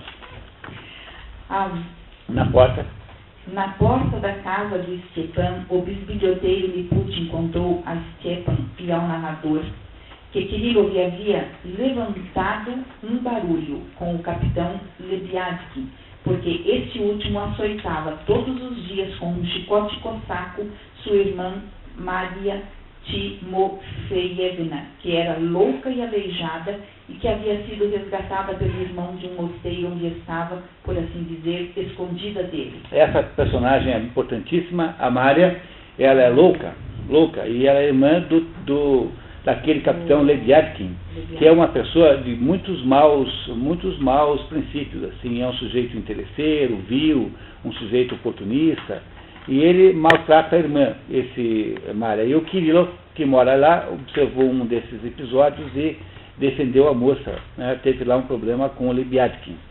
Tá? Muito bem, continuamos. Havia certo mistério no caso. Maria teria sido seduzida e desonrada por alguém, por isso Leviatkin estaria recebendo todos os anos um tributo do sedutor como compensação. Apenas como fofoca, o sedutor da Maria está entre as personagens já aparecidas aqui, com certeza. Quem será que é o sedutor da Maria e que agora está pagando? Está falando aqui. Eu esqueci que vocês tinham recebido a cópia, a cola e tal. Né? Muito bem. Não tem problema, tá? Não conte para ninguém. Fica só entre nós. Tá? Muito bem. Tá? Depois vocês descobrem, tá? Continuamos. Vamos lá. Continuando a sessão. Continuando a sessão de indiscrições, antes de ir embora, Liputin disse a Stepan que Varvara o havia chamado e perguntado se, na opinião dele, seu filho Nikolai era louco. Deixou escapar também que Leviatkin, que achava Nikolai uma sábia serpente, o havia conhecido antes de todos, em Petersburgo, na época pouco conhecida da vida do rapaz. Liputin aumentou a dose do veneno. Podemos pular o veneno. Quer dizer, o Liputin está dizendo que o Leviatkin já conheceu o Nikolai. Nikolai é o Stravogin, né? Nikolai é Stravogin em outras etapas e que achava que ele tinha aí coisas estranhas na sua vida, né? Continuamos. Ao ouvir as insinuações contra Daria, claramente a órfã modesta, Stepan Trofimovich saiu decidido na direção da casa de Varvara, dizendo: não posso me casar com os pecados alheios. Mas no caminho foi interceptado por Lisa, que ainda não o havia visto desde sua volta da Suíça. Então, para entender esse pedaço aí, eu preciso explicar um pouquinho. Porque aí o que acontece é que nesse pedacinho que nós pulamos, alguém diz que a Daria teria sido seduzida pelo Nikolai Stravogin. E é por isso que a mãe do Nikolai Stravogin, que é a Varvara, estaria tentando casar a filha, para que ela não ficasse mal, por exemplo, caso tivesse ficado grávida. E que ele, então, agora ele começa a entender que ele estaria sendo levado a casar com ela para assumir, eventualmente, a paternidade de um filho do filho da Varvara. Entenderam? Então, agora ele resolve não casar mais com a moça, porque ele suspeita, por uma fofoca que esse fofoqueiro aqui do Leviathan faz, né, de que a mãe da Varvara estaria apenas tentando cobrir uma sedução que o filho dela, o Nikolai Stravogin, teria feito com a Dária. E ele então agora revolta-se e não quer mais casar com a moça. Porque ele acha agora que que é demais já, né? Já é demais tal. Muito bem. Continuamos, vamos ver. Lisa, encantada por rever seu antigo preceptor, obrigou-o a voltar para sua casa, onde viu pendurado um retrato dela. Por que meu retrato está pendurado na sua parede debaixo dos punhais? E por que o Senhor tem tantos punhais e sabres? Essa é uma pergunta importante no livro. Por que é que o Stepan Serkonvensky tem tantos punhais e sabres? Né? Lisa, que estava acompanhada de Mavrik Nikolaevich Drozdov, sobrinho de Praskovia e pretendente à mão dela, sondou com os presentes se deveria contratar Chatov, que lhe havia sido recomendado para um trabalho de literatura. O narrador se comprometeu a avisar Chatov de ir à casa dos Drozdov. Chegando no prédio Filipov, o narrador não o encontra, mas topa com Kirillov, que havia deixado a casa de Leviathan e agora morava nos fundos do imóvel. Esse Kirillov é o tal da destruição total, né? Muito bem. Durante a conversa, o engenheiro lhe confirma que está escrevendo um estudo em que se limita a procurar a causa pela qual os homens não se atrevem a matar-se. O narrador estranha. Como não se atrevem? Por acaso há poucos suicídios? Kirillov explica. Pode ler esse pedacinho. Há duas espécies de suicida. Aqueles que se matam ou por uma grande tristeza, ou de raiva, ou por loucura, ou seja lá por que for. Esses se matam de repente. Esses pensam um pouco na dor, se matam de repente. E aqueles movidos pela razão, estes pensam muito. E por acaso há esse tipo que se mata por razão? Muitos. Se não houvesse preconceito, esse número seria maior, muito maior. Seriam todos. O Kirillov, que é o sujeito da destruição total, é defensor do suicídio como sendo um ato de razão. Quer dizer, ele aqui está dizendo para o outro que ele acha que matar-se é uma boa medida racional e que ele, verão em seguida que ele, Kirillov, decidirá matar-se. Matar-se sem nenhuma boa razão para tanto, apenas pela razão de matar-se propriamente. Né? Não tem nenhuma boa razão do que isso. E aí, então, continua a discussão. Por favor, Inês. Discutem o ato do suicídio e Kirillov conclui. Haverá toda a liberdade quando for indiferente viver ou não viver. Eis o objetivo de tudo. Como o narrador argumenta que os homens temem a morte porque amam a vida, o engenheiro arremata. Pode continuar, pode ler. Isso é vil e aí está todo o engano. Os olhos dele brilharam. A vida é dor, a vida é medo e o homem é um infeliz. Hoje tudo é dor e medo. Hoje o homem ama a vida porque ama a dor e o medo. E foi assim que fizeram. Agora a vida se apresenta como dor e medo e nisso está todo o engano. Hoje o homem ainda não é aquele homem. Haverá um novo homem, feliz e altivo. Aquele para quem for indiferente viver ou não viver, será o novo homem. Quem vencer a dor e o medo, esse mesmo será Deus. E o outro Deus não existirá. O outro Deus é o outro, né? Esse aí, popular. Muito bem. Então, a seu ver, o outro Deus existe mesmo? Não existe. Não existe, mas ele existe.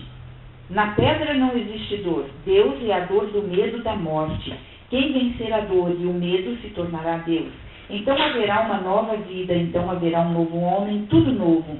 Então a história será dividida em duas partes. Do gorila, a destruição de Deus e da destruição de Deus. O resto. Aqui, isso é muito importante, sabe, pessoal, para entender a obra. O Kirillov como o Chatov uma personagem que tem uma determinada tipologia. Assim. O Chatov é aquele sujeito que acha que só uma religião associada ao amor à pátria pode salvar alguém. O Chatov, irmão da Dária. E esse Kirillov é um nihilista absoluto. Ele acha o seguinte, que quando a gente perdeu o medo da morte e foi capaz de se matar, a gente perde daí a dependência de Deus e é capaz, então, a partir daí, de ter uma verdadeira independência e liberdade humana. Portanto, esse Kirillov é uma espécie de nihilista suicida, enquanto que o Chatov é um sujeito que acha que o mundo só funciona se nós formos capazes de associar a noção de religião à noção de Estado. Essas duas personagens são muito importantes na história. Vocês verão por quê daqui a pouquinho. Vamos andar mais um pouquinho só, pessoal, antes do café?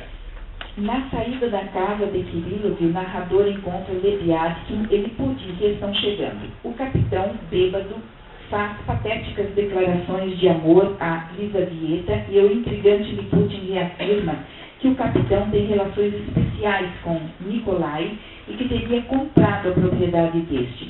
Tendo deixado um bilhete para Chatov com a convocação para a casa de Lisa, o narrador volta à casa de Stepan e o encontra muito perturbado com o noivado que seria anunciado no domingo seguinte. Por que não pode haver, pelo menos, esta semana sem um domingo?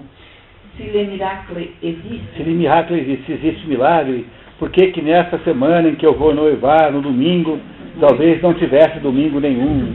Porque o Stepan não consegue lá dizer que não quer, então fica fazendo essas bravatas intelectuais sobre... Porque agora ele acha que vai casar com uma mulher engravidada pelo filho da sua protetora. Essa a impressão que ele tem. Não estou dizendo que isso tenha acontecido, mas é o que passa na cabeça do... Quer dizer, eu não estou aqui para fazer fofocas dessas personagens todas, percebendo que longe de mim fazer qualquer comentário desse, né? Mas, no entanto, ele acha isso, né? Ele acha isso. Muito bem, continuamos. Acaba confessando ter amado Varvara durante 20 anos sem que ela o soubesse. Quase comicamente declara-se perdido e diz colocar todas as esperanças no seu pobre Pietrucha, que estaria para chegar. O pobre Pietrucha é o Piotr, aquele que o outro que o conhece acha impossível que jamais tenha feito o sinal da cruz da vida. É né? o filho dele. É o filho dele, tá? Então diz assim, já que a minha vida está esse inferno, já que eu vou fazer esse casamento aí, tudo na minha vida depende do meu pobre Petrucha, que vai chegar aí, quem eu posso finalmente pedir ajuda, que é o Piotr, que ele não sabe quem é, porque só viu 2 vezes na vida, e que o Kirillov, que eu conheço bem, disse que a coisa mais impossível do mundo é imaginar o Pietrov, né, rezando uma Ave Maria. Né? No entanto, ele não tem ideia de quem é o filho. É isso? No entanto, ele está aqui iludido, achando que vai ser salvo pelo filho. O velho havia escrito cartas ao filho e expondo sua situação constrangedora. Chora. E aqui, então, a gente para um pouquinho, mas antes, não sem fazer antes um pequeno resumo. Então, temos uma situação assim, que aos pouquinhos todas as personagens estão se juntando no mesmo lugar, e as personagens centrais são o Piotr e o Stravogin são as personagens centrais. E esses dois aí, de uma maneira ou de outra, estão associados a 2 outros jovens, o Chatov e o Kirillov. O Piotr e o Stravogin têm como fator unificador que um é aluno e o outro filho do velho Stepan Ferkovensky, que é um velho financiado por uma velha rica, por uma senhora rica, que está querendo agora casá-lo com a sua protegida para impedir que a protegida seduza o filho, que ela imagina, para a qual ela imagina um casamento com a Lisa, que é filha da Praskovia, sua melhor amiga e vizinha. Então, estão aos pouquinhos se constituindo aqui os elementos em torno dos quais essa história vai acontecer. Daqui a 10 minutos, depois do café, nós continuamos aqui, e eu tenho revelações incríveis para fazer a vocês sobre a vida erótica dessas personagens. Vocês verão só. Tá tudo bem, mano? Tá dentro. Tá. Porque isso aqui é pedreira, sabe? Isso aqui é pedreira. Estou sempre para estar entendendo. Você não pode palhaçada só para ver se o pessoal... Não, tá dentro. Tá dentro. É que tem que fazer isso até a pessoa pegar o fio da meada, tá dando para pegar, né? Você falou que o pessoal está se reunindo ali para você querer daí ver o fim, né? É isso mesmo. Vamos torcer para a gente conseguir, né? Desanima. Eu estava com certeza de vir até a página 15, sabe? Foi uma pena. Porque eu fiz o cálculo no hotel, ó, no hotel, ó, Oi, acabou aí? são 24 páginas, tudo bem? Como vai? São 24 páginas. Tá boa. Então são 24 páginas reais, Reais. desse dia como lembro, 24 páginas. Então eu imaginei que consegui ler umas 13, 14 na primeira página, mas vamos ter que no final eu vou ter que contar a história, não vamos conseguir agora. Então, está gostando da história? Eu tô. Com sinceridade. Tá vendo? Tá vendo? Bastante. Então, com sinceridade, tá vendo? Vai entender a história? Às vezes a gente perde o nome, né? Gasta, né? Que bom. Vou fazer um piquezinho aqui.